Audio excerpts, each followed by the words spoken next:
Hi, I'm Joanna Ali and I'm going to tell you everything you need to know about the UAE and Egypt. First of all, let's compare the two countries. Egypt is bordered by Sudan, Libya, and Palestine. The UAE on the other side is bordered by Oman and Saudi Arabia. The capital of Egypt is Cairo and the second largest city is Alexandria. The capital of the UAE is Abu Dhabi and the second largest city is Dubai. The population of Egypt is about 92 million people. The climate isn't too hot in the summer. It has cold winter nights and sunny mornings. Now for the UAE, the population is about 9 million people. Its climate is very hot and dry. Immigrants to Egypt are usually from Iraq, Somalia, Saudi Arabia, Jordan. The UAE, on the other hand, is made up of a huge amount of immigrants. Now let's talk culture. Egypt is a pretty big country, so each city has its own type of dance and music. One of the most popular Nubian singers is Mohammed Munir, aka The King.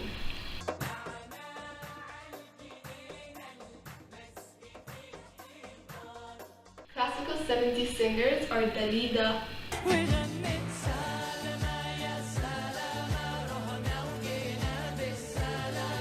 Layla Murad, Abdul Halim Hafiz,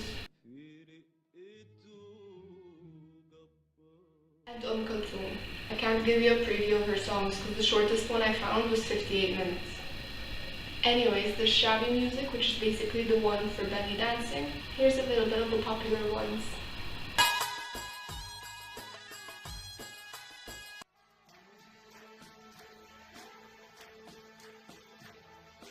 As for early 2000 pop songs, there's the biggest boy band in Egypt that took the world by storm, Walma.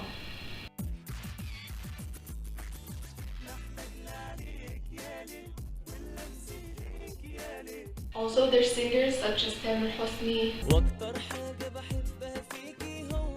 Amr Diab,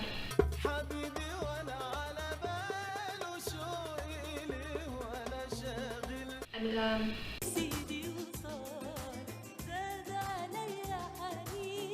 Shireen.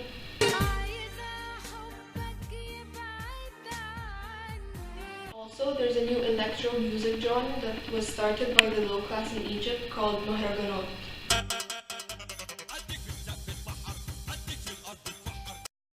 In the UAE, music is generally Khaliji and the dances are usually in groups. Famous Emirati singers are Shamma Hamdan, Hussein Al-Jasmi,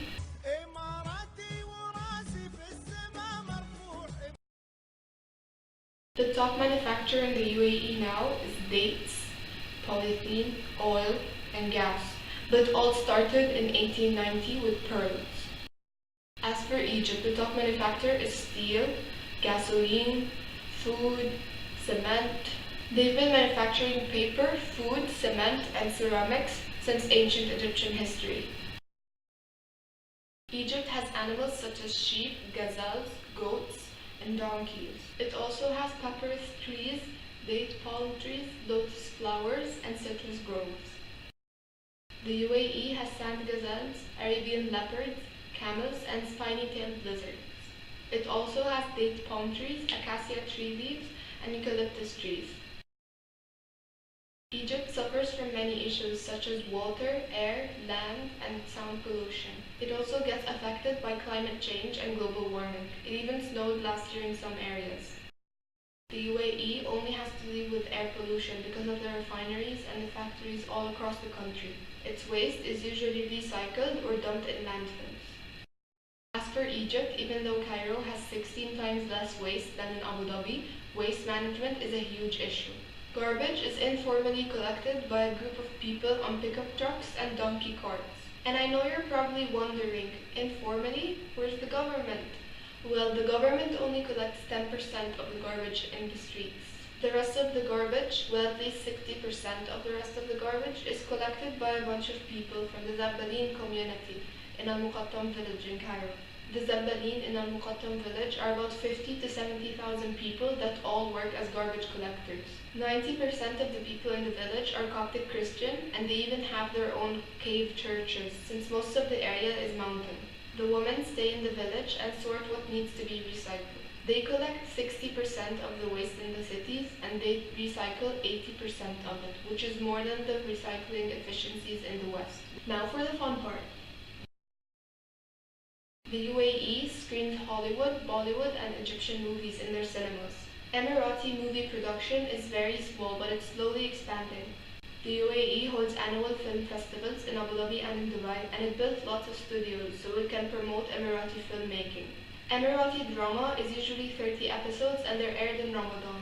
Currently, about 4 to 5 Emirati shows are aired per year. As for Egypt, film production is the first and the most popular in the Arab world. Cinema tickets are super cheap in Egypt. They cost about 15 dirhams if you convert currencies, which is why movies in Egypt don't earn as much as they should, compared to the fact that Egypt has 31 million admissions per year. Cairo and Alexandria hold international film festivals too. Over 4,000 films have been produced in Egypt, which is over 3/4 of the total Arab movie production. Egypt debuts 30-episode TV shows in Ramadan ever since it started broadcasting in 1960. It currently airs over 50 shows per year.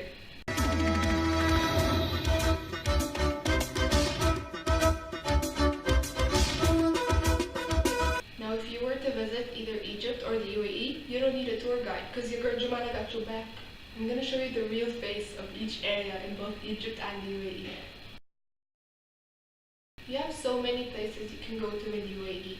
In Dubai, for example, you can see Burj Khalifa, which is the tallest tower in the world. You can see Burj Al Arab and the Palm Jumeirah in Dubai. As for Abu Dhabi, you can see Ferrari World, Sheikh Zayed Grand Mosque, Emirates Palace, Turbaniyas Island, and Jabal Hafid in Al Ain. For Egypt, if you were to go to Cairo, of course you're going to go see the pyramids.